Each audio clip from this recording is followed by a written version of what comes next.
Bonjour, je suis Hortense Archambault, je dirige la Maison de la Culture de Seine-Saint-Denis, la MC93, qui est située à Bobigny, dans le département de Seine-Saint-Denis. Bonjour, je suis Emmanuelle Jouan, je suis la directrice du Théâtre Louis Aragon, qui est la scène conventionnée d'intérêt national art et création pour la danse à Tremblay en France, en Seine-Saint-Denis. Donc en fait, ce qui s'est passé, c'est que déjà on était un certain nombre d'acteurs avec l'arrivée de nouvelles directions et tout dans les scènes publiques de Seine-Saint-Denis, à avoir envie de travailler ensemble et à avoir expérimenté des choses. Et quand on a su que Paris et la Seine-Saint-Denis étaient choisis comme site olympique, en fait, le département de la Seine-Saint-Denis a été très actif sur le fait de nous solliciter, de comment on pourrait accompagner les JO sur le volet Olympiade culturelle en tant que lieu d'art et de création sur le territoire de la Seine-Saint-Denis. Donc ça, c'était vraiment le point de départ de notre questionnement. La beauté du geste, Oui. en fait, le nom est arrivé plus tard et c'est un regroupement de 8 structures culturelles qui, en fait, c'est à la fois une connaissance, mais on a essayé d'avoir un critère. Donc on était tous des théâtres de création implantés sur le territoire de la Seine-Saint-Denis et avec une convention, une reconnaissance nationale du ministère de la Culture. Donc il y a une scène nationale, c'est la MC93, on est la seule scène nationale du département. Il y a 3 centres dramatiques nationaux, un à Montreuil, le Théâtre populaire de Montreuil, un à Saint-Denis, le TGP à Saint-Denis, un à Aubervilliers, qui est le théâtre de la commune d'Aubervilliers, et puis 3 scènes conventionnées sur le territoire aussi, qui sont le TLA dont a parlé Emmanuelle et qu'elle dirige, et puis le centre Jean Oudremont qui est associé avec la Maison du Jonglage pour être un centre d'une scène conventionnée art du cirque, et l'espace 1789 à Saint-Ouen.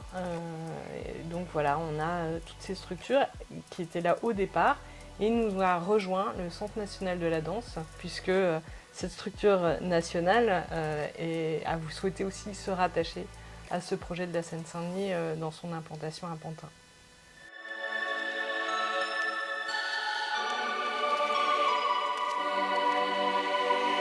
En fait, assez vite, on a eu envie de se réunir pour réfléchir ensemble à un projet qu'on porterait en commun sur cette question d'olympiade culturelle, sans savoir exactement ce vers quoi on allait aller, mais en tout cas se poser la question ensemble et d'y travailler ensemble dans un collectif, avec au cœur de tout ça une question qui est centrale pour nous tous, qui est la question de la jeunesse de notre territoire, de comment on pouvait valoriser à travers cet événement cette jeunesse qui aussi est souvent stigmatisée, comment on pourrait porter autrement la question de la jeunesse en Seine-Saint-Denis et dans le cadre de cette manifestation internationale.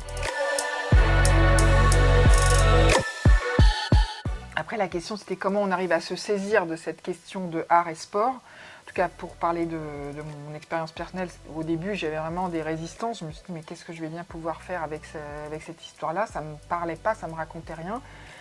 Et en fait, vraiment, le déclencheur, ça a été la rencontre avec une équipe artistique. C'est l'équipe La Grive, Clémentine Maubourg et Bastien Lefebvre. Parce qu'une fois que j'ai eu parlé avec eux, ils ont commencé à partir comme ça, seuls savent le faire les artistes, dans une espèce de délire de création d'une équipe de France danse contemporaine avec des concepts de poids des médailles, enfin des choses de détournement de la question sportive, mais saisie par des propos et des gestes d'artistes.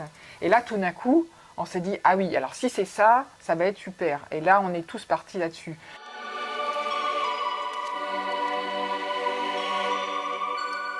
On peut aussi déjà dire qu'on a réussi à rentrer en contact avec des équipes de sportifs et des réseaux en fait de l'association sportive qui sont très très partantes pour venir dans notre aventure, et nous on est aussi très très partants pour aller à leur rencontre.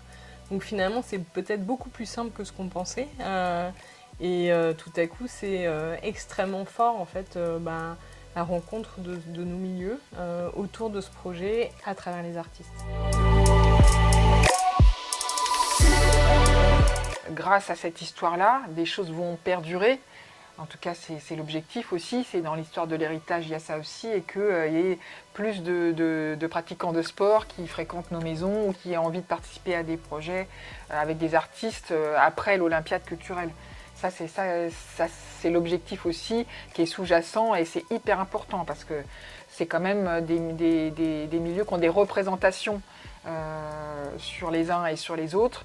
Et donc faire tomber un peu tout ça, si on y arrive, il faut être humble, hein, ça ne va pas être là non plus. Mais en tout cas, c'est sur le chemin de quelque chose et j'espère, on le verra en 2024 et après.